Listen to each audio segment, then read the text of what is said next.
Ini adalah WBCQ, menghadirkan radio World's Last Chance kepada Anda dari Monticello, Maine, Amerika Serikat.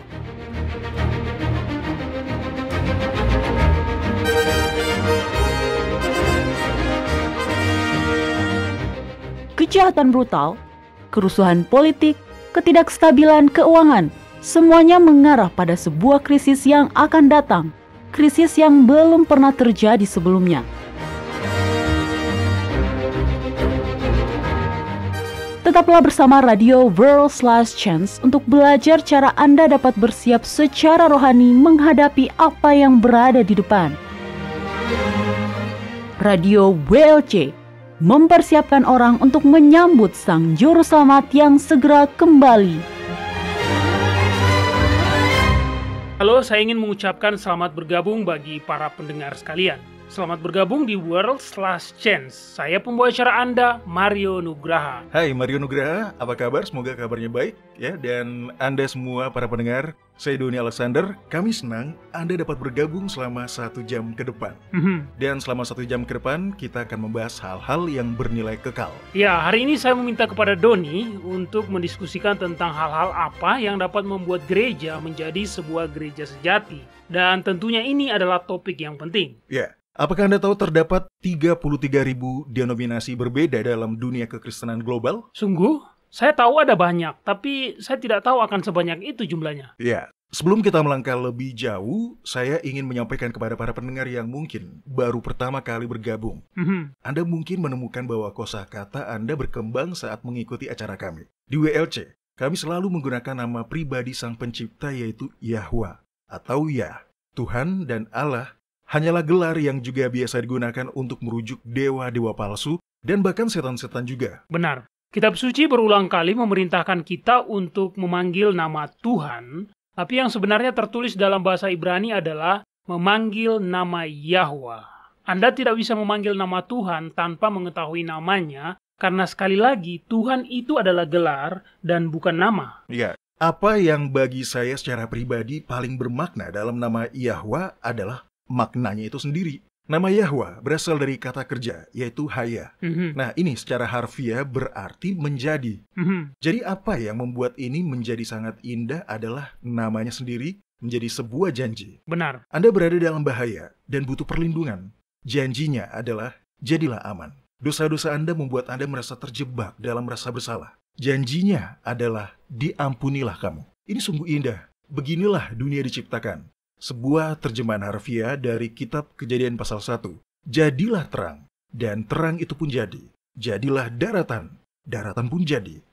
Dia ingin kita tahu bahwa kekuatan kreatif yang juga menciptakan dunia terangkum dalam namanya, dan kita bisa memohon pertolongan padanya kapanpun kita butuh. Iya, saya juga menyukai nama Sang Juru Selamat. Di dalam namanya juga terdapat nama Bapa. Nama Sang Juru Selamat adalah Yahusua, dan itu secara harfiah berarti Yahwa menyelamatkan. Sangat indah melihat bagaimana dalam segala hal, Bapa dan Anak melakukan semua yang mereka mampu untuk mengilhamkan iman dan keyakinan kepada kita. Amin. Seperti yang dikatakan Paulus dalam kitab Roma pasal 8 ayat 31. Jika Yah di pihak kita, siapakah yang akan melawan kita? Kita lebih daripada orang-orang menang oleh Dia yang telah mengasihi kita.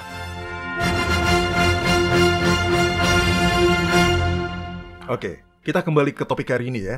Kebanyakan orang ketika memikirkan gereja dalam pengertian yang abstrak, mereka berpikir tentang tubuh Kristus. Dan terdapat alasan yang bagus mengenai itu. Itu tidak sepenuhnya pemahaman yang buruk, hanya saja sedikit keliru. Ya, pengertiannya secara kolektif dapat mencakup tubuh orang Kristen, tapi pengertian utama dari gereja adalah sebuah bangunan yang ditabiskan untuk ibadah publik, terutama untuk ibadah orang Kristen. Saat Anda berbicara, saya mencari kata gereja dalam indeks Doni. Kata gereja tidak terdapat dalam perjanjian lama.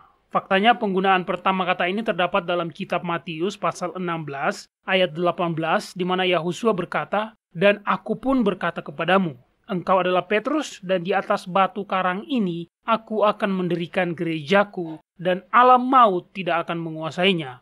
Nah, pada saat itu Yahusua belum mati. Peristiwa Pentakosta belum terjadi. Pastinya sulit pada masa itu memiliki sebuah bangunan yang dapat disebut gereja Kristen. Bukankah itu yang Anda maksud, Doni? Ya, sebagian benar. Kata gereja muncul dalam Alkitab modern tepat sebanyak 80 kali, dan dalam setiap penggunaannya, kata itu berasal dari kata Yunani yang sama, eklesia. Oke. Dan pengertian eklesia bukan bangunan yang ditabiskan untuk peribadatan, maupun secara kolektif, keseluruhan tubuh kekristenan. Saya membawa kamus Alkitab saya hari ini dan saya sudah menandai kata tersebut. Nomor referensinya adalah 1577 dalam bahasa Yunani. Nah, bisakah Anda membacakannya untuk kita, Mario? Baiklah, di sini tertulis artinya memanggil keluar. Ya. Tertulis di sini, kata ini merujuk sebuah kelompok yang dipanggil keluar untuk tujuan khusus. Kata ini ditujukan pada kelompok baru yang mana Yahusua adalah pendirinya. Kelompok yang bersama-sama terpintal dalam ikatan rohani yang akrab dan juga terlepas dari ruang dan waktu. Eklesia tersusun dari dua kata Yunani, ek yang berarti keluar dari, dan klesis yang berarti sebuah panggilan. Jadi secara harfiah dapat diartikan eklesia adalah sebuah panggilan keluar. Iya, benar Mario. Jadi Anda dapat melihat mengapa mengartikan gereja sebagai tubuh orang-orang beriman itu adalah pengertian yang bagus sejauh ini. Tapi ini bukan terjemahan yang bagus untuk kata eklesia. Dan gereja yang diartikan sebagai bangunan untuk peribadatan bahkan lebih tidak akurat lagi, Doni. Ya, ini adalah hal yang sangat penting untuk dipahami karena semakin banyak orang beriman yang menyadari dirinya hanya bisa bergereja rumah. Dan ketika Anda dibesarkan dengan kebiasaan ke gereja setiap akhir pekan, ketika Anda mengharapkan dukungan intelektual dan emosional dari orang-orang yang berkeyakinan sama di sekitar Anda, beribadah sendiri di rumah dapat terasa sangat sepi. Ya, dan lebih parah dari kesepian, saya pikir ini dapat membuat Anda merasa goyah atas iman Anda. Paling tidak berdasarkan pribadi saya sendiri, jauh lebih meyakinkan saat mendengar pendeta berkhotbah tentang apa yang Anda imani. Ya. Dikelilingi orang-orang yang memiliki keyakinan yang sama itu lebih menenangkan. Itu seperti lingkaran penguatan positif atau kurang lebih ya seperti itulah, Don. Ya. Saya tahu apa yang Anda maksud, Mario. Dan ketika Anda tidak memiliki semua hal tadi, akan terasa sepi dan mengganggu. Betul. Bahkan meresahkan. Ada lebih banyak orang yang merasa terjebak dalam situasi ini. Ya, apakah ada ayat dalam kitab suci yang dapat menenangkan orang-orang yang merasa berada dalam situasi seperti ini? Saya rasa sebagian besar dari kita terbiasa berada di sekitar orang-orang yang memiliki keyakinan yang sama dan itu sangat menenangkan. Dan sangat meresahkan ketika Anda tidak berada di kondisi seperti itu lagi, Doni. Saya pikir lebih dari sekedar rasa tenang, karena semua orang yang kita kenal juga meyakini hal yang sama. Saya pikir bagian terbesar yang menyebabkan demikian sebenarnya adalah ketakutan. Apa maksud Anda, Doni? Baik, ada beberapa konsep dalam kitab suci yang biasa digunakan dalam hierarki gereja untuk menyisipkan ketakutan pada para anggotanya. Takut meninggalkan, juga takut diusir. Silakan ambil Alkitab Anda, kemudian buka kitab Efesus pasal 4. Di sini Paulus berbicara soal perbedaan peran antara orang-orang beriman dalam menyebarkan kebenaran. Jika Anda sudah mendapatkannya, tolong bacakan ayat 11-14. Baiklah. Dan dialah yang memberikan baik rasul-rasul maupun nabi-nabi, baik pemberita-pemberita Injil maupun gembala-gembala dan pengajar-pengajar, untuk memperlengkapi orang-orang kudus bagi pekerjaan pelayanan, bagi pembangunan tubuh Kristus, sampai kita semua telah mencapai kesatuan iman dan pengetahuan yang benar tentang anak Yahwa, kedewasaan penuh dan tingkat pertumbuhan yang sesuai dengan kepenuhan Kristus. Sehingga kita bukan lagi anak-anak yang diombang-ambingkan oleh rupa-rupa angin pengajaran, oleh permainan palsu manusia dalam kelicikan mereka yang menyesatkan. Diombang-ambingkan oleh rupa-rupa angin pengajaran, oleh permainan palsu manusia dalam kelicikan mereka yang menyesatkan. Tidak ada satupun orang yang ingin diperdaya. Betul. Jadi kita semua tahu, setan itu punya kekuatan untuk memperdaya pikiran kita agar tidak sejalan dengan kehendak kita. Kita harus berhati-hati, agar jangan sampai kita tersihir dan akhirnya kita terperdaya dan tersesat. Dan tidak ada yang menginginkan itu. Tapi itu memasukkan ketakutan ke hati kita. Iya, saya mengerti maksud Anda. Ada ketakutan lain yang benar-benar efektif selama bertahun-tahun dalam menghalangi saya untuk mempelajari Alkitab secara mendalam. Dalam kitab Timotius pasal 4 ayat 3 dan 4, di mana dikatakan, karena akan datang waktunya, orang tidak dapat lagi menerima ajaran sehat. Tetapi mereka akan mengumpulkan guru-guru menurut kehendaknya untuk memuaskan keinginan telinganya. Mereka akan memalingkan telinganya dari kebenaran dan membukanya bagi dongeng. Tidak ada orang yang ingin memiliki telinga yang bebal. Ya, tidak ada. Sehingga kita menerima ketakutan ini bahwa siapa yang mencoba mencari terang yang baru, bahkan jika sekedar mempertimbangkannya, kita akan terperangkap dan terperdaya dalam situasi yang berlawanan dengan keinginan kita. Jadi, apa yang mesti kita lakukan, Doni? Oke. Hal yang pertama kita perlu lakukan adalah menyadari ketakutan ini bersumber dari setan. Lazimnya, setiap orang yang mengasihi Yahwa ingin tetap beriman kepadanya. Betul. Iblis memainkan ketakutan itu dalam bentuk yang nyata dengan menghalangi kita dari mempelajari lebih banyak kebenaran. Jadi ketika seorang pastor mencela bahwa orang yang mempelajari ide-ide baru memiliki telinga yang bebal, dan kita tidak ingin memiliki telinga yang bebal sehingga kita berpaling dari terang yang baru. Kita tidak ingin terombang-ambing oleh rupa-rupa angin pengajaran. Jadi ketika seseorang ingin memperkenalkan pemahaman baru pada kita, kita menghalanginya. Oh iya, saya ingat pernah melakukannya sebelumnya. Kita semua takut untuk keluar. Kita tidak ingin tersesat. Jadi dengan sukarela kita membatasi keyakinan kita pada kepercayaan gereja masing-masing. Dan itu berjalan sesuai rencana iblis. Benar. Oke. Kita buka kitab Yohanes pasal 16. Ini adalah pasal yang sudah sering kita dengar, tapi kita tidak pernah memperhatikan kandungan dari perkataan Yahusua di sini. Nah, tolong bacakan ayat 12 dan 13. Baiklah, masih banyak hal yang harus kukatakan kepadamu, tetapi sekarang kamu belum dapat menanggungnya. Tetapi apabila Ia datang, yaitu Roh kebenaran, Ia akan memimpin kamu ke dalam seluruh kebenaran. Sebab Ia tidak akan berkata-kata dari dirinya sendiri, tetapi segala sesuatu yang didengarnya itulah yang akan dikatakannya, dan Ia akan memberitakan kepadamu hal-hal yang akan datang. Nah, ini menarik. Tepat di sini. Yahusua berkata bahwa dia punya lebih banyak terang. Lebih banyak untuk diajarkan pada murid-muridnya, tapi mereka berada dalam keadaan belum siap menerimanya. Apa yang Anda dapat tangkap? Ya, tentunya akan ada lebih banyak terang yang akan datang, Doni. Ya, dan terang itu akan diajarkan kepada mereka masing-masing lewat Roh Kudus. Kita tidak perlu takut akan terang yang baru. Kita tidak perlu takut meninggalkan gereja atau dikeluarkan dari gereja. Bukan di sana kita mendapatkan jaminan akan keselamatan. Betul. Jaminan keselamatan kita datang dari mempercayai jasa darah Sang Juru Selamat. Bukan karena nama kita tercatat sebagai anggota gereja lokal. Ya, itu sangat menyenangkan. Tidak ada orang yang ingin terhilang atau tersesat, dan sangat mudah merasa takut bahwa Anda terhilang jika apa yang Anda pelajari membawa Anda menjauh dari keyakinan gereja dan komunitas rohani Anda. Ya, saya mengerti, dan itulah mengapa penting untuk mengetahui apa yang Alkitab katakan tentang tubuh orang-orang beriman yang sejati. Itu bukan gereja. Pemahaman kita tentang gereja itu keliru. Baiklah para pendengar, kami akan jeda sejenak, dan ketika kami kembali, saya ingin mendengar lebih banyak tentang perihal ini, Doni. Kami akan segera kembali.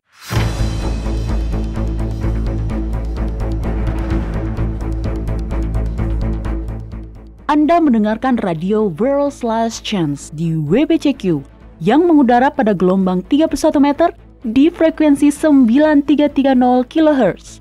Radio World's Last Chance mempersiapkan orang untuk menyambut Sang Juru Selamat yang segera kembali.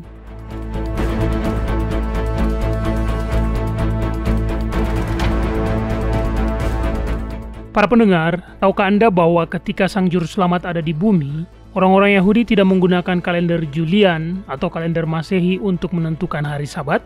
Mereka benar-benar tidak menggunakan kalender itu. Pada saat itu, kalender Julian yang mereka gunakan memiliki minggu yang berisi 8 hari, dan pada saat itu orang-orang Yahudi masih menggunakan kalender lunisolar penciptaan untuk menentukan hari-hari ibadah mereka. Fakta-fakta sejarah membuktikan bahwa kalender yang digunakan saat ini berasal dari agama berhala. Ini penting karena sebagian besar orang menentukan hari-hari ibadah mereka dengan kalender Masehi buatan Paus Gregorian yang bersumber langsung dari kalender Julian milik para penyembah berhala. Jika Anda ingin mempelajari lebih lanjut tentang fakta sejarah yang menarik namun masih sedikit diketahui ini, bacalah semuanya di situs web kami, worldslastchance.com. Pilih bahasa Indonesia dan bacalah artikel dengan judul Mingguan 7 Hari Modern, menelusuri sejarah sebuah kebohongan. Anda akan terkejut dengan apa yang Anda pelajari. Sekali lagi, bacalah artikel dengan judul Mingguan 7 Hari Modern, menelusuri sejarah sebuah kebohongan. di worldslastchance.com. Anda berhak untuk mengetahui kebenaran.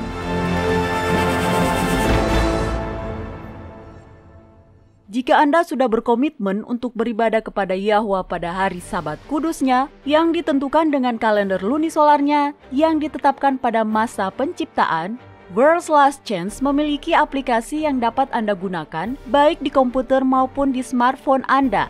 Aplikasi kalender lunisolar WLC telah dirancang untuk memenuhi kebutuhan para pemelihara Sabat lunar di seluruh dunia. Algoritma yang digunakan adalah sangat akurat dan didapatkan dari kantor kemaritiman kerajaan di Inggris Raya. Dengan petunjuk kalender kami, Anda dapat mencetak sebuah kalender lunisolar yang dihubungkan dengan tanggal-tanggal dalam kalender Masehi. Atau sebaliknya, Anda dapat mencetak kalender Masehi yang dihubungkan dengan tanggal-tanggal kalender lunisolar. Ini adalah aplikasi yang sangat berharga untuk menghitung hari-hari libur kerja.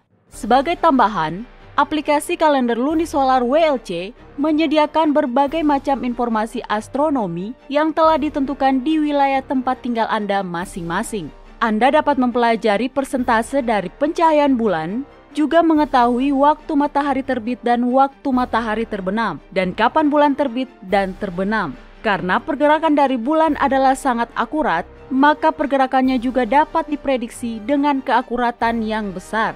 Ini memampukan Anda untuk menghitung bulanan bulan di masa depan sehingga tugas-tugas di tempat kerja dan sekolah Anda dapat diatur menyesuaikan dengan hari-hari raya Yahwa. Kunjungilah website kami di worldslastchance.com dan mulailah menggunakannya hari ini. Anda dapat mengaksesnya secara online dan mengunduhnya ke perangkat Anda atau bahkan memasangnya di website Anda sendiri. Aplikasi kalender lunisolar WLC adalah sebuah bahan yang sangat baik bagi semua orang yang berkomitmen untuk menghormati hari-hari raya Yahwa.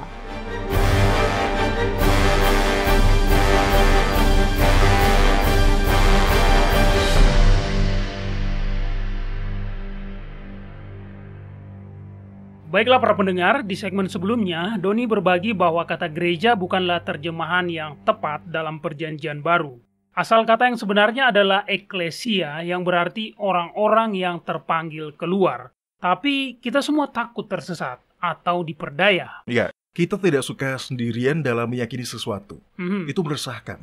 Terutama jika seumur hidup Anda menikmati pertemanan rohani dalam komunitas orang beriman yang lebih besar. Kita mudah merasa bahwa jaminan keselamatan kita terhubung dengan gereja kita. Tapi nyatanya tidak demikian. Dan lagi, ketakutan-ketakutan itu berasal dari setan.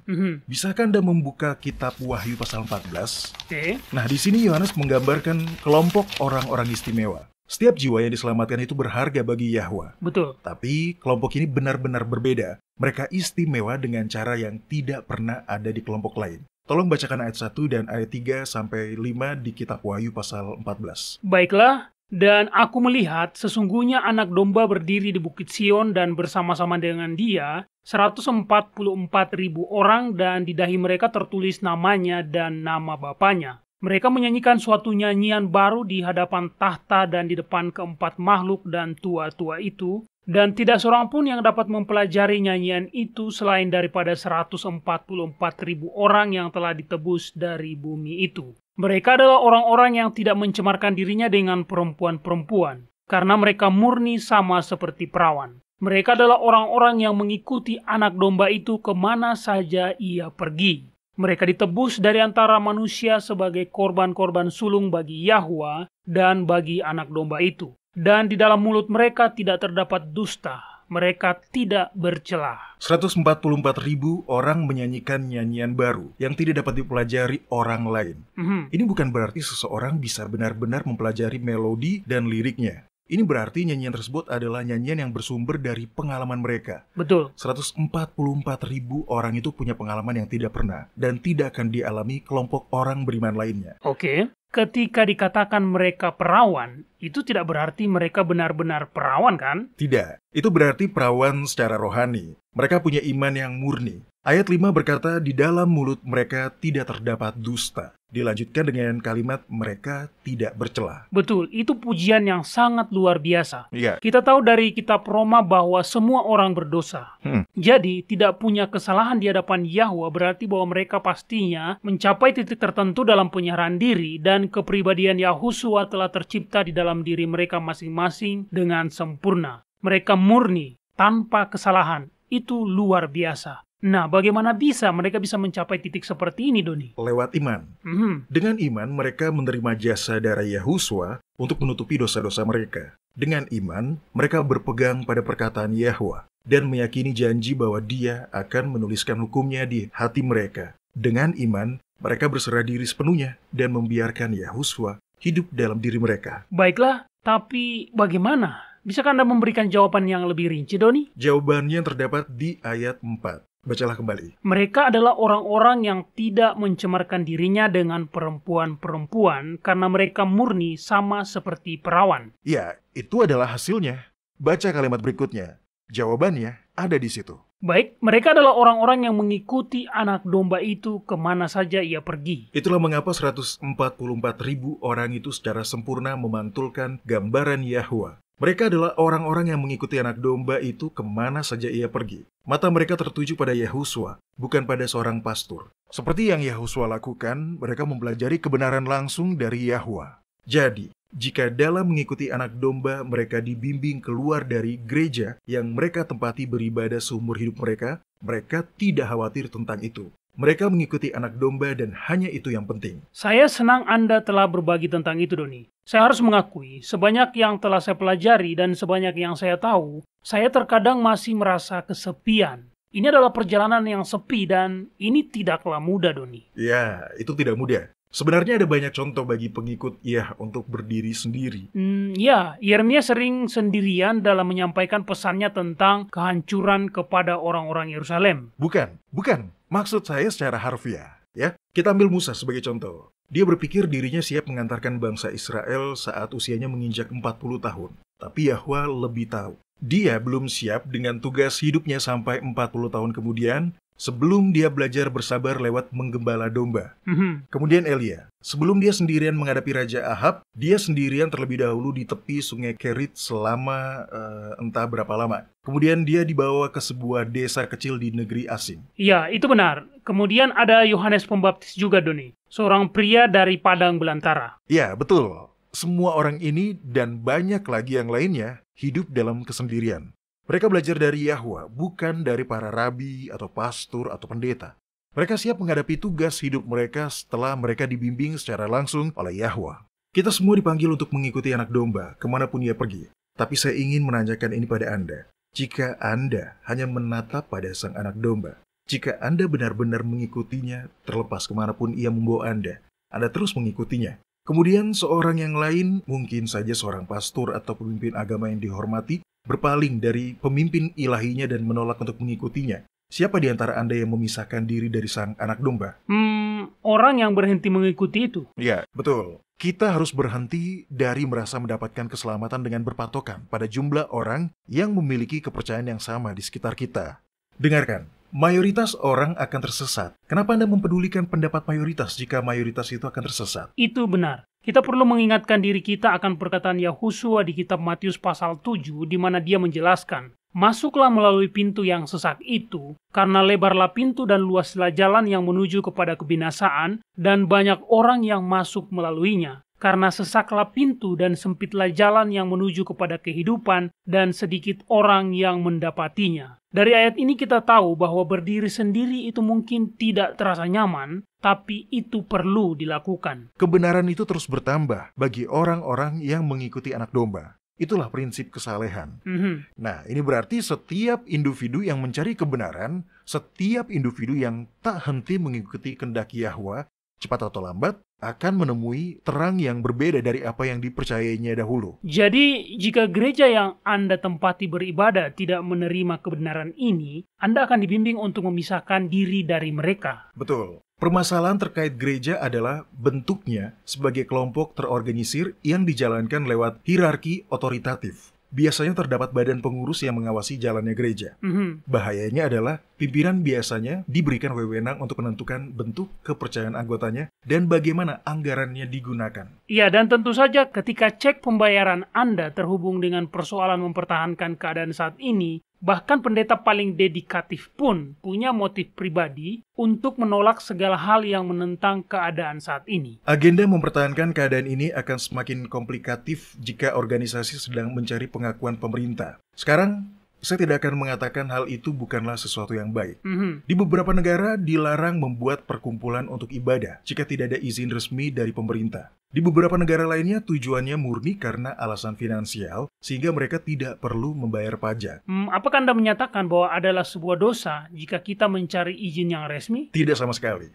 Bagaimanapun, orang-orang perlu sadar bahwa hal ini berpotensi membukakan pintu bagi setan untuk mendapatkan kontrol nantinya lewat syarat-syarat untuk mendapatkan izin resmi. Jika ajaran Anda dipandang keliru secara politis, sangat mungkin Anda tergoda untuk menyesuaikan teologi Anda atau paling tidak mengubah beberapa aspeknya demi mendapatkan keuntungan yang mungkin didapatkan lewat izin resmi. Itu benar. Apapun yang diizinkan negara, izin itu ke depannya juga dapat ditarik. Ya, jangan takut untuk bergereja rumah. Yahusua berkata, sebab di mana 2 atau 3 orang berkumpul dalam nama-Ku, di situ Aku ada di tengah-tengah mereka. Gereja rumah bukan hanya bentuk alternatif peribadatan bagi orang-orang beriman belakangan ini. Malahan inilah satu-satunya pilihan yang tepat bagi para pencari kebenaran. Setiap gereja mengakui dirinya sebagai gereja yang tersisa. Satu-satunya gereja yang memiliki semua kebenaran. Tapi pada kenyataannya, setiap denominasi pada titik tertentu berpegang pada kesalahan lama atau secara aktif menolak kebenaran yang berkembang. Itu benar, satu kesalahan. Mungkin saja itu sebuah kesalahan terbesar, yaitu setiap denominasi terorganisir membuat jadwal peribadatannya berdasarkan kalender Masehi buatan Katolik. Para pendengar, jika ini pertama kalinya Anda bergabung, Anda mungkin bertanya-tanya, ya, lalu kenapa?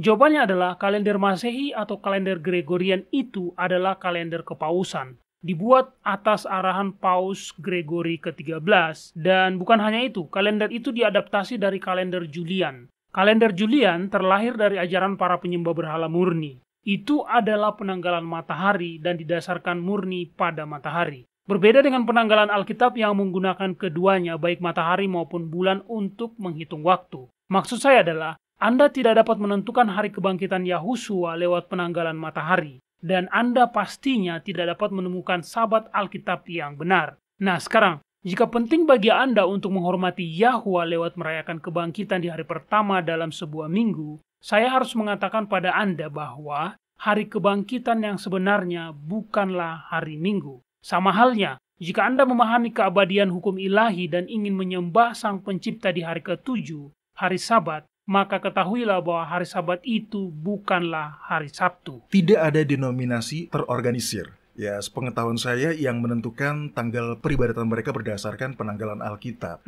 Sebagai hasilnya, tidak ada satupun gereja yang menghormati Sang Pencipta dengan beribadah di hari sucinya yang asli. Untuk memperhitungkan kapan hari Sabat, kapan hari kebangkitan sebenarnya terjadi, Anda harus menggunakan penanggalan Alkitab. Dan tidak ada gereja hari ini yang menggunakannya, Doni. Malah, mereka sudah sangat nyaman menggunakan kalender Paus atau kalender penyembah berhala. Jika Anda sudah tidak butuh alasan lain untuk meninggalkan gereja, alasan ini saja sebenarnya sudah cukup. Ikuti anak domba kemanapun ia pergi, dan Anda akan mengikutinya keluar dari setiap denominasi yang ada. Penting untuk diingat bahwa Yahwa membaca hati. Dia tidak senang mengutuk. Kitab Kisah Para Rasul pasal 17 ayat 30 mengatakan, dengan tidak memandang lagi zaman kebodohan, maka sekarang Yahwa memberitakan kepada manusia bahwa di mana-mana semua mereka harus bertobat. Nah, kita memang tidak bertanggung jawab atas kebenaran yang tidak pernah kita pelajari, tapi kita bertanggung jawab atas kebenaran yang kita tahu. Kebenaran tentang sabat sejati sudah dikembalikan. Kita sekarang wajib untuk mentaatinya. Iya, para pendengar, jika Anda ingin mempelajari penanggalan Alkitab dan bagaimana cara kerjanya, kunjungi situs web kami di worldslastchance.com. Kami punya lusinan artikel yang mencakup beragam aspek dalam topik yang penting ini. Anda juga dapat melihat video-video WLC di YouTube. Tetaplah belajar. Menaati semua terang yang ada merupakan bagian tak terpisahkan dari mengikuti anak domba itu kemanapun dia pergi. Baiklah para pendengar sekalian, kita akan rehat sejenak dan ketika kami kembali nanti, kita akan memasuki segmen kotak surat harian kita, di mana kami akan menjawab pertanyaan-pertanyaan yang telah dikirimkan oleh para pendengar Radio WLC di seluruh dunia. Jadi jangan kemana-mana, kami segera kembali.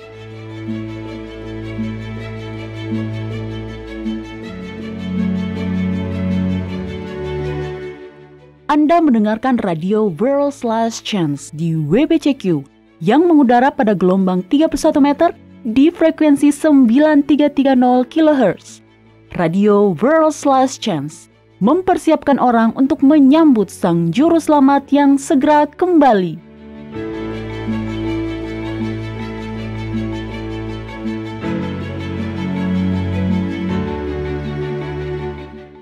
Daud berkata, "Firman-Mu adalah pelita bagi kakiku dan terang bagi jalanku." Juga dia menambahkan, "Aku menyimpan firman-Mu di dalam hatiku agar aku tidak berdosa kepadamu." Demikianlah apa yang dikatakan Alkitab. Harta karun ayat-ayat Alkitab jika disimpan di dalam hati Anda akan menghasilkan upah yang sangat besar. Prinsip-prinsip di dalam Alkitab adalah panduan yang tepat dalam setiap situasi, dan janji-janji dari ayat-ayat kitab suci memberikan penghiburan dan keberanian untuk melalui semua cobaan kehidupan. Kunjungilah kami di worldslastchance.com dan pelajari manfaat dari mengingat firman Yahwa. Baca artikel dengan judul Mengingat Ayat Alkitab, sebuah persoalan hidup dan mati di worldslastchance.com.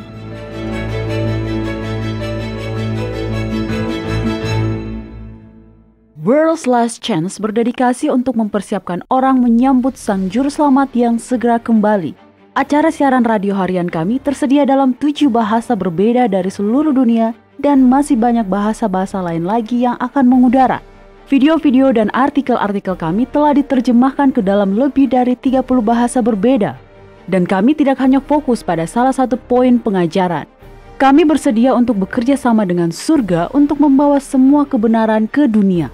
Artikel-artikel dan video-video kami mencakup berbagai topik-topik penting pada pertumbuhan dan pembangunan dari perjalanan kekristenan. Kami menghadirkan materi yang mencakup kesalehan praktis di dalam kehidupan sehari-hari, doktrin Alkitabiah yang benar-benar hanya didasarkan pada firman Yahwa, kalender Sang Pencipta, dan nubuatan akhir zaman yang penting untuk Anda ketahui. Kami bahkan membahas berbagai macam angin pengajaran yang palsu yang telah digunakan oleh setan untuk menipu banyak orang, dan mengungkapkan mengapa itu salah dan apa yang benar berdasarkan Alkitab. Kunjungilah kami hari ini di worldslastchance.com. Pelajarilah kebenaran di hari-hari terakhir ini.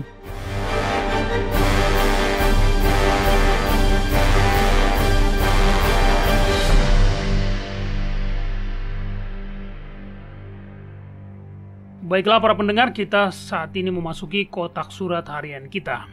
Nah, Cimanga Kayuni dari Blantyre, Malawi, punya pertanyaan menarik untuk kotak surat harian kita, Doni. Iya. Dia menulis, "Semoga Yahwa tetap memberkati pekerjaan Anda. Bagaimana pendapat Anda tentang pelayanan pelepasan? Apakah itu berasal dari Alkitab?" Itu adalah pertanyaan yang bagus. Pertama, bagi Anda yang tidak familiar dengan istilah ini, saya akan menjelaskan apa itu pelayanan pelepasan. Pelayanan pelepasan didasarkan pada ide bahwa orang-orang yang kecanduan pada misalnya obat-obatan atau pornografi atau bentuk apapun dari masalah psikologis dianggap sedang kerasukan iblis dan dianggap tidak memiliki kaitan sama sekali pada obat-obatan, alkohol, atau pornografi itu sendiri. Beberapa orang mengaku dirasuki iblis kesombongan atau iblis kemalasan.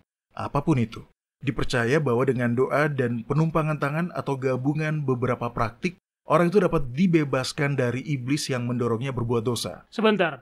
Bukankah itu seperti berkata, iblis membuat saya melakukan itu? Maksud saya, kita pastinya tahu ada perang rohani yang sedang berlangsung.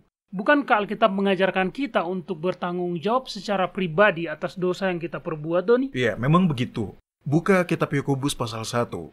Nah, di sini berbicara soal godaan dan dari mana asalnya. Tolong bacakan ayat 12-15. Baiklah. Berbahagialah orang yang bertahan dalam pencobaan, sebab apabila ia tahan uji, ia akan menerima mahkota kehidupan yang dijanjikan Yahwa kepada barang siapa yang mengasihi Dia. Apabila seseorang dicobai, janganlah ia berkata, Pencobaan ini datang dari Yahwa, sebab Yahwa tidak dapat dicobai oleh yang jahat, dan ia sendiri tidak mencobai siapapun. Tetapi tiap-tiap orang dicobai oleh keinginannya sendiri, karena ia diseret dan dipikat olehnya. Dan apabila keinginan itu telah dibuahi, ia melahirkan dosa, dan apabila dosa itu sudah matang, ia melahirkan maut. Tapi tidak seperti ia. Setan itu menggoda, tapi dia tidak dapat memaksa kita berbuat dosa. Yakobus sangat jelas dalam menyampaikan hal ini. Dia berkata, tiap-tiap orang dicobai oleh keinginannya sendiri, karena ia diseret dan dipikat olehnya.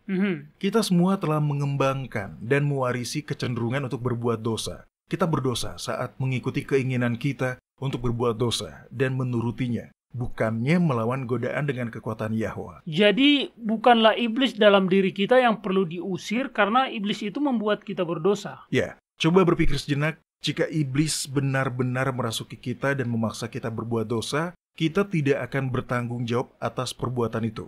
Karena perbuatan tersebut dilakukan di luar kehendak kita. Itu benar. Dan kita tahu kita sendirilah yang bertanggung jawab untuk dosa-dosa yang kita perbuat, Doni. Ya, karena kita berdosa lewat melakukan perbuatan yang salah, didasari keinginan kita sendiri. Tanpa didasari keinginan, kita tidak bertanggung jawab atas itu. Iya, karena kitab suci mengatakan dengan jelas kita bertanggung jawab atas dosa kita. Tentunya itu karena kita ingin melakukannya. Benar. Jadi premis yang melandasi pelayanan pelepasan ini lemah dan bertentangan dengan kitab suci. Masalah lain terkait pelayanan pelepasan adalah fokusnya pada kekuatan setan. Sekarang, iblis memang jauh lebih kuat daripada manusia. Tapi kita tidak perlu melawannya dengan kekuatan kita sendiri. Dia adalah musuh yang sudah dikalahkan. Yahusua telah menang. Disitulah kita perlu fokus, bukan pada kekuatan setan. Iya, semua yang pelayan pelepasan perbuat adalah menanamkan ketakutan. Saya kenal orang-orang yang sangat fokus pada kekuatan setan dan sangat takut padanya. Iman mereka beralih dari kekuatan Yahwa kepada pelepasan. Dan kekuatan Yah untuk melepaskan jauh lebih hebat dari kekuatan setan untuk menekan. Mari kita baca kitab 1 Yohanes pasal 5 ayat 18. Baik, kita tahu bahwa setiap orang yang lahir dari Yahwa tidak berbuat dosa, tetapi dia yang lahir dari Yahwa melindunginya, dan si jahat tidak dapat menjamahnya. Yahwa melindungi mereka yang menyerahkan dirinya pada Yahwa.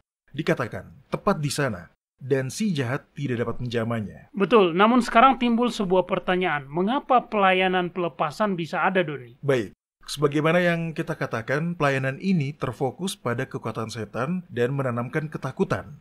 Hal ini juga dapat memicu iblis untuk masuk. Maksud Anda? Seseorang yang terus mengikuti Yah dan tetap fokus pada janjinya, seseorang yang menggunakan janji itu untuk hidup dalam kehidupan yang didedikasikan pada Yah, si jahat tidak dapat menjamahnya. Namun, bahaya muncul saat perhatian kita teralihkan. Ketika perhatian kita teralihkan dari Yahwa dan terfokus pada kekuatan setan, Anda akan mulai membandingkan kekuatan Anda dan iblis. Anda tersadar betapa lemahnya Anda. Anda merasa takut dan Anda kehilangan pegangan Anda pada kekuatan ilahi yang terdapat dalam janji Yahwa. Iya, saya melihat beberapa orang yang melakukan pelayanan pelepasan menyatakan bahwa gangguan iblis berasal dari benda-benda tertentu. Mereka berkata bahwa iblis dapat menyertai benda-benda tertentu untuk masuk ke dalam rumah. Jadi terkadang mereka akan menanyai orang-orang yang mencari pelepasan, apakah mereka pernah diberikan sesuatu baru-baru ini, dan jika benar, mereka akan menyuruh orang itu untuk menyingkirkan benda itu. Saya ingat pernah mendengar bahwa iblis merasuki Alkitab yang baru saja diberikan kepada seseorang. Sekilas itu tidak masuk akal, tapi ini kedengarannya mungkin saja. Apa yang Alkitab katakan tentang hal ini, Doni? Bagaimana iblis dapat merasuki benda mati? Coba ingat, kejadian di Gerasa. Ketika Yahusua mengusir setan, mereka memohon dikirim kemana? Batu, air. Jika iblis atau setan dapat menghuni benda mati, air adalah pilihan tepat untuk dihuni. Karena mereka dapat pergi kemanapun air mengalir. Iya, tidak. Mereka memohon untuk diizinkan menghuni babi, Doni. Iya, jika seseorang sedang terjerat dalam dosa tertentu, dan semua dosa itu candu. Jika seseorang sedang berusaha mengatasi kebiasaannya berbuat dosa tertentu, maka Anda dapat mencoba mengusir iblis dalam film, atau iblis dalam alkohol, atau dalam apapun. Tapi bukankah akan jauh lebih efektif jika kita berbagi kebenaran Yahwa dengan orang itu? Karena itu bagikanlah janji-janjinya. berikan kesempatan pada Roh Kudus untuk bekerja di hatinya. Ketika Yahwa menuliskan hukumnya di hati kita, maka jiwa yang tidak taat akan tunduk dan iblis akan dipaksa untuk pergi. Iblis tidak dapat tinggal di dalam anak Yahwa. Bagaimana dengan orang-orang yang tidak beriman, Doni? Ya, orang yang tidak beriman dapat dirasuki. Tapi bahkan dalam kasus seperti ini, kita dapat berdoa untuk mereka dan berbagi kebenaran dengan mereka, serta membimbing mereka pada pengenalan akan Yahuswa yang dapat menyelamatkan. Nah, Mario tolong bacakan kitab Kolose pasal 2 ayat 15. Di ayat ini tertulis hal yang Yahuswa telah capai melalui kematiannya. Baiklah, ia telah melucuti pemerintah-pemerintah dan penguasa-penguasa dan menjadikan mereka tontonan umum dalam kemenangannya atas mereka. Yahuswa menang atas mereka, bukan kita. Jadi setiap doa untuk pelepasan harus dilakukan atas namanya dan jasa darahnya. Tapi apa yang lebih perlu didoakan adalah keselamatan orang itu, bukan sekedar kebebasan dari iblis kesombongan atau apapun itu. Baiklah, saya bersyukur mendengar pendapat Anda juga. Ya. Orang-orang beriman sudah seharusnya berdoa untuk orang lain dalam hidup mereka. Benar. Tapi selalu nampak di mata saya bahwa pelayanan pelepasan itu terlalu fokus pada setan dan kekuatannya. Dan dengan melakukan tindakan ini, mereka memberikan setan lebih banyak kekuatan dari apa yang sebenarnya dia miliki. Saya setuju. Seorang Kristen sejati akan memusatkan perhatiannya pada Yahwa semata. Disitulah kekuatan sejati terletak. Lihatlah pembebas sejati Anda, bukan musuhnya yang telah dikalahkan. Oke, kita masih punya waktu untuk satu pertanyaan singkat. Chua Hua Jiang dari Wuhan, Tiongkok bertanya, mengapa Anda merujuk Yahwa sebagai sang pencipta? Kitab Yohanes pasal 1 ayat 3 mengatakan bahwa Yahusua menciptakan segala sesuatu. Saya senang Anda bertanya, Chuhua, Anda benar. Kitab Yohanes pasal 1 ayat 3 berkata, segala sesuatu dijadikan oleh Dia, dan tanpa Dia tidak ada suatu pun yang telah jadi dari segala yang telah dijadikan.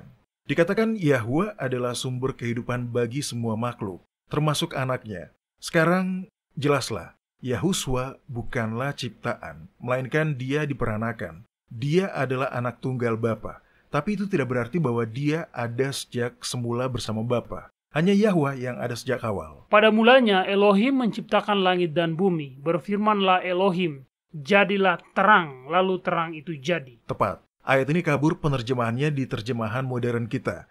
Dalam terjemahan Alkitab paling modern, sederhananya ayat ini diterjemahkan, pada mulanya Tuhan menciptakan langit dan bumi. Tapi dalam bahasa aslinya digunakan julukan Ibrani Elohim, yang merupakan kata jamak yang merujuk kepada Bapa. Ya, itu satu lagi contoh mengapa lebih baik menggunakan nama asli Bapa dan Sang Anak, Doni. Ya, betul. Bapa adalah sumber utama dari semua kehidupan. Ya, baiklah, itulah semua pertanyaan yang dapat kita cakup hari ini. Tetap kirimkan kami pertanyaan dan komentar para pendengar, kami selalu senang membacanya. Cukup kunjungi worldslastchance.com dan pilih bahasa Indonesia, kemudian klik hubungi kami. Kami menanti kabar dari Anda.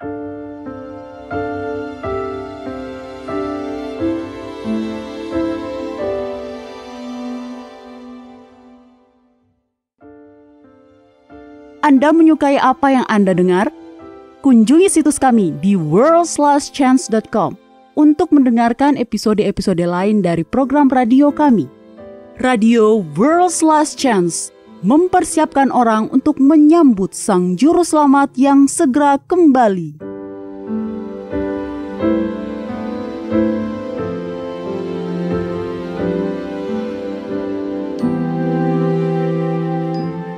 Halo, ini adalah janji harian Anda dari firman Yahwa. George adalah seorang insinyur.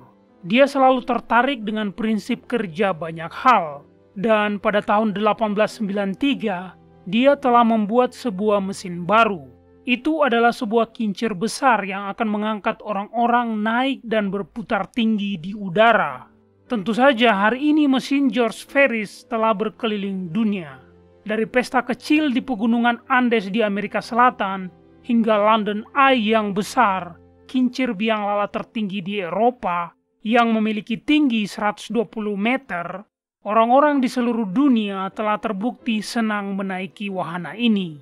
Tetapi pada bulan Juli di masa itu, sekitar 120 tahun lebih yang lalu, belum pernah ada orang yang menaiki wahana seperti ini sebelumnya. Hari itu berangin. Embusan angin yang kuat menghantam kincir ketika kincir itu mulai naik perlahan, membawa George, istrinya, dan seorang reporter yang diundang untuk naik perdana, naik ke udara. Walaupun diterpa angin, perjalanan itu terlaksana dengan sempurna. Dalam perjalanan pertama yang menantang itu, masing-masing penumpang menunjukkan iman yang tulus. George mendasarkan keyakinannya pada pengetahuan yang ia miliki tentang hukum-hukum fisika dan prinsip-prinsip teknik yang ia gunakan untuk membuat kincirnya. Nyonya Ferris dan reporter itu mendasarkan keyakinan mereka pada klaim-klaim pencipta mesin itu. Tetapi kemudian, setelah perjalanan itu berhasil diselesaikan, dapat dikatakan bahwa ketiganya memiliki pengalaman iman pribadi. Para pendengar, Daud berkata, "Kecaplah dan lihatlah betapa baiknya Yahwa itu." Daud melanjutkan, "Berbahagialah orang yang percaya kepadanya." Alkitab penuh dengan janji demi janji. Tetapi janji-janji ini adalah sesuatu yang harus Anda alami sendiri secara pribadi. Iman yang didasarkan pada pengalaman pribadi adalah iman yang tidak akan goyah. Bapa mengetahui hal ini. Dalam kitab Maleakhi pasal 3, dia bahkan bertindak jauh dengan meminta kita untuk menguji dia. Dia berkata, "Ujilah aku, firman Yahwa semesta alam. Apakah aku tidak membukakan bagimu tingkap-tingkap langit dan mencurahkan berkat kepadamu sampai berkelimpahan?" Para pendengar, jika Anda mau mengandalkan Yahwa melalui firman-Nya, maka tidak akan ada yang mustahil. Kitab Mazmur pasal 9 mencatat sebuah kisah tentang seorang ayah yang membawa putranya yang kerasukan setan kepada sang juru selamat untuk disembuhkan. Yahusua bertanya, "Sudah berapa lama ia mengalami ini?" Sang ayah berkata, "Sejak masa kecilnya, dan seringkali roh itu menyeretnya ke dalam api ataupun ke dalam air untuk membinasakannya. Sebab itu, jika engkau dapat berbuat sesuatu, tolonglah kami dan kasihanilah kami. Jika engkau dapat." Sungguh perkataan yang bimbang dan putus asa. Tapi Yahusua mengasihi dia. Dia berkata kepada sang ayah, "Katamu, jika engkau dapat, tidak ada yang mustahil bagi orang yang percaya." Respon sang ayah adalah sebuah doa yang juga dapat diikuti oleh kita masing-masing. Dia berkata, "Tuhan, aku percaya. Tolonglah aku yang tidak percaya ini." Para pendengar, jika Anda tidak percaya, mintalah lebih banyak iman. Itu adalah doa yang akan selalu dijawab tanpa syarat. Kitab Mazmur pasal 34 ayat 9 dan 10 mengatakan, "Takutlah akan Yahwa, hai orang-orangnya yang kudus, sebab tidak berkekurangan orang yang takut akan Dia. Singa-singa muda merana kelaparan, tetapi orang-orang yang mencari Yahwa tidak kekurangan sesuatu pun yang baik." Kepada kita telah diberikan janji-janji yang besar dan berharga. Majulah dan mulailah mengaminkannya.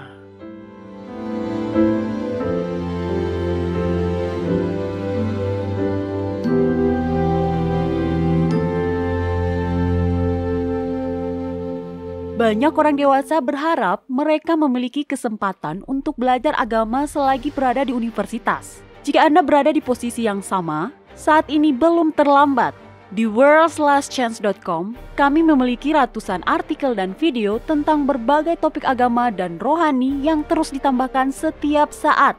Ada artikel yang memberikan nasihat tentang bagaimana menikmati kehidupan Kristen yang berkemenangan.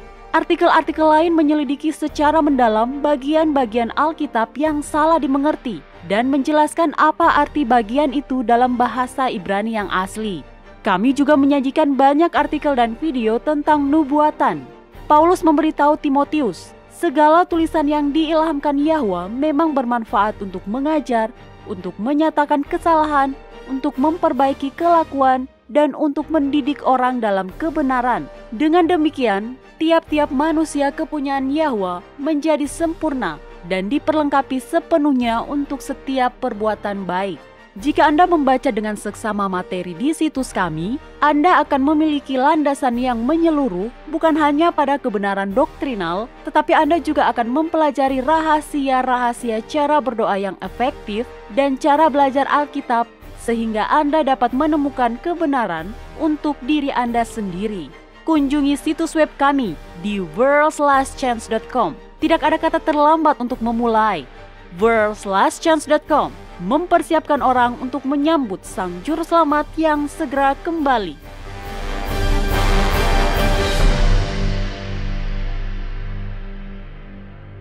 Baiklah para pendengar, kita sudah tiba di bagian terakhir dari acara kita pada hari ini. Nah, saya harus mengakui Doni, saya merasa lebih baik dengan bergereja rumah setelah mengetahui kata aslinya berarti memanggil keluar. Itu berlawanan dari terhimpun dalam satu denominasi yang terorganisir. Jika Anda tetap menghadiri gereja yang telah diberitahukan kebenaran tapi masih menolak kebenaran tersebut, berarti Anda melecehkan Yahwa. Agar sebuah gereja diberkati dengan kehadiran ilahi, semua terang yang diketahui harus ditaati. Anda tidak dapat menghormati Yahwa sambil berpegang teguh pada kesalahan yang Anda sudah ketahui. Dan walaupun hanya satu kesalahan, hal tersebut akan membuat gereja kehilangan hadirat Yahwa. Benar. Dan saya tidak melebih-lebihkan di sini, Mario. Apakah Anda ingat kisah Ikabod? Namanya terdengar agak familiar, tapi saya tidak ingat detailnya, Doni. Kembali ke masa-masa Samuel sang nabi, saat dia masih muda, orang-orang Israel berperang dengan orang-orang Filistin. Perang tidak berjalan baik bagi bangsa Israel.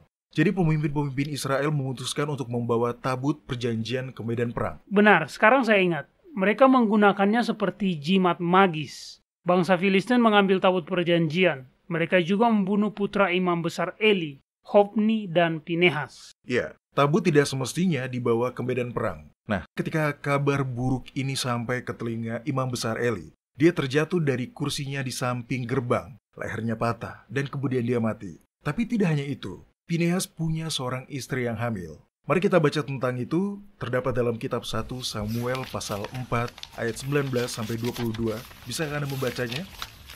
Baiklah, adapun menantunya perempuan, istri Pinehas, sudah hamil tua. Ketika didengarnya kabar itu bahwa tabut Eloa telah dirampas dan mertuanya laki-laki serta suaminya telah mati, duduklah ia berlutut lalu bersalin, sebab ia kedatangan sakit beranak. Ketika ia hampir mati, berkatalah perempuan-perempuan yang berdiri di dekatnya, "Janganlah takut, sebab engkau telah melahirkan seorang anak laki-laki." Tetapi ia tidak menjawab dan tidak memperhatikannya. Ia menamai anak itu Ikabod. Katanya, telah lenyap kemuliaan dari Israel, sebab tabut Eloa telah dirampas. Perempuan malang ini serta-merta memahami bahwa kemenangan Israel bergantung pada penyertaan hadirat Yahwa. Pendosa tidak dapat hidup dalam hadirat Yahwa, karena dia adalah suci. Jadi jika kemenangan yang Shekinah, yaitu kemenangan karena penyertaan Yahwa telah pergi, maka demikian pula dengan kemenangan Israel. Sekarang, prinsip yang sama berlaku pula pada gereja-gereja saat ini. Anda tidak dapat terus-menerus berada dalam dosa yang diketahui, atau terus-menerus mengikuti ajaran yang terbukti salah, dan berharap mendapatkan berkat dan kehadiran Yahwa. Itu tidak akan terjadi. Sedangkan di dalam gereja rumah yang sederhana, di mana para penyembah ingin menghormati dia ada, tepat di tengah-tengah mereka. Iya, satu lagi prinsip yang perlu diingat terdapat di dalam kitab Amos pasal 3 ayat 3 di mana Yahwa bertanya, "Berjalankah dua orang bersama-sama jika mereka belum berjanji? Jika Anda berbagi kebenaran dengan keluarga gereja Anda dan ditolak, tidak ada pilihan lain selain menarik diri dari gereja yang tidak sepaham dengan Anda." Satu-satunya kelompok orang beriman yang terorganisir yang diakui oleh Yahwa adalah orang-orang yang dipanggil keluar. Mereka yang mengikuti anak domba kemanapun ia pergi. Dialah kepala dari gereja sejati dari umat sisa dari orang-orang yang terpanggil keluar. Nah, bisakah Anda membuka kitab Kolose pasal 1 dan membaca ayat 18? Baiklah, dialah Yahusua, kepala tubuh, yaitu orang-orang yang dipanggil keluar. Dialah yang sulung, yang pertama bangkit dari antara orang mati, sehingga dia yang lebih utama dalam segala sesuatu. Anda tahu siapa gereja sejati itu? Yaitu orang-orang yang memilih mengikuti kebenaran, terlepas dari risikonya. Mereka tidak berkumpul di dalam gereja yang menolak cahaya yang berkembang. Orang-orang yang dipanggil tersebar di seluruh dunia. Mereka adalah orang-orang yang benar-benar menghormati Yah dan mengagungkan namanya. Yahusua mengatakan pada Pilatus bahwa kerajaannya bukanlah di dunia ini. Jika kita mengikutinya, kita juga tidak akan jadi bagian dari dunia. Iya, apakah Anda ingat bagaimana Yahusua menggambarkan bagaimana pengikutnya dalam kitab Yohanes pasal 17, Doni? Tunggu sebentar. Nah, ini dia. Dia berdoa di hadapan para pengkhianatnya dan berkata, "Aku tidak meminta supaya engkau mengambil mereka dari dunia, tetapi supaya engkau melindungi mereka daripada yang jahat. Mereka bukan dari dunia, sama seperti aku bukan dari dunia. Kuduskanlah mereka dalam kebenaran. Firman-Mu adalah kebenaran." Jadi, pengikut Yahwa, seperti halnya Yahusua, akan berada di dunia, tapi tidak menjadi bagian dari dunia. Betul, Mario. Saya merasa ayat yang terakhir Anda baca sangat menarik karena membawa kita kembali ke inti persoalannya. Kembali pada ketaatan atas kebenaran. Yahusua pernah berada di dunia tapi tidak pernah menjadi bagiannya. Dan jika kita ingin mengikutinya, kita juga akan demikian. Dan kita tidak akan sejalan dengan gereja yang menggunakan penanggalan yang berlawanan. Sebuah penanggalan yang secara aktif melecehkan entitas yang mereka sembah. Inilah tepatnya mengapa dalam kitab Wahyu pasal 18 Yahwa memerintahkan orang-orang beriman untuk meninggalkan semua agama yang terorganisir. Bisakah Anda membacakan 5 ayat pertama kitab Wahyu pasal 18 untuk kita? Baiklah. Kemudian daripada itu aku melihat seorang malaikat lain turun dari sorga. Ia mempunyai kekuasaan besar dan bumi menjadi terang oleh kemuliaannya. Dan ia berseru dengan suara yang kuat, katanya, sudah rubuh Babel, kota besar itu, dan ia telah menjadi tempat kediaman roh-roh jahat dan tempat bersembunyi semua roh najis dan tempat bersembunyi segala burung yang najis dan yang dibenci. Karena semua bangsa telah minum dari anggur hawa nafsu cabulnya, dan raja-raja di bumi telah berbuat cabul dengan dia, dan pedagang-pedagang di bumi telah menjadi kaya oleh kelimpahan hawa nafsunya. Lalu aku mendengar suara lain dari sorga berkata, "Pergilah kamu, hai umatku, pergilah daripadanya supaya kamu jangan mengambil bagian dalam dosa-dosanya, dan supaya kamu jangan turut ditimpa malapetaka-malapetakanya. Sebab dosa-dosanya telah bertimbun-timbun sampai ke langit, dan Yahwa telah mengingat segala kejahatannya." Jangan mengira gereja Anda terbebas dari hal ini sehingga Anda bertugas untuk mengundang dan mengajak orang-orang untuk masuk ke denominasi Anda. Ini adalah perintah. Ini bukan sebuah undangan. Anggur itu beracun. Dia melumpuhkan dan membingungkan pikiran. Dia pula lambang dari kesalahan. Kesalahan yang Babel maupun kepausan telah paksakan ke seluruh dunia, yaitu penanggalan paus. Bahkan orang-orang muslim juga menggunakannya. Mereka melaksanakan sholat berjamaah di masjid pada hari Jumat. Perintah untuk meninggalkan Babel adalah sebuah perintah yang mutlak. Jika Anda ingin menghormatinya, jika Anda ingin mengikuti anak domba sepanjang jalan, Anda tidak akan mau mengikuti kelompok yang mengajarkan satu kesalahan pun. Mereka yang disebut gereja yang tersisa bukanlah sebuah organisasi, melainkan orang-orang terpanggil Yahwa yang tersebar di seluruh dunia. Amin. Sebagai penutup, saya hanya ingin menambahkan bahwa jika Anda ingin terlindung dari rayuan setan di hari-hari mendatang, sangatlah penting untuk mengikuti Yahusua sepanjang jalan. Dan itu mencakup keinginan meninggalkan Babel, bahkan jika hanya Anda yang melakukannya.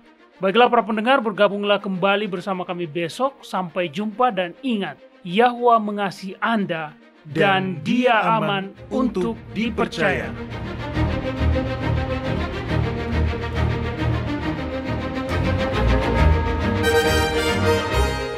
Anda baru saja mendengarkan Radio WLC.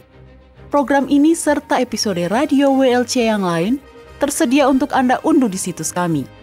Sangat baik untuk dibagikan pada para sahabat Anda yang mempelajari Alkitab. Ini juga sumber yang bagus bagi orang-orang yang beribadah kepada Yahwa sendirian atau di rumah. Jika Anda ingin mendengarkan program Radio WLC, kunjungi situs kami di world/chance.com. Klik ikon Radio WLC di bagian kanan atas beranda. Di sini Anda dapat mengunduh episode dalam bahasa pilihan Anda.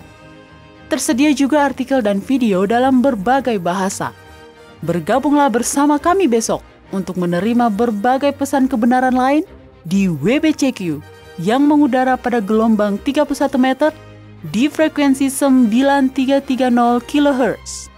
Radio World/Chance mempersiapkan orang untuk menyambut Sang Juru Selamat yang segera kembali.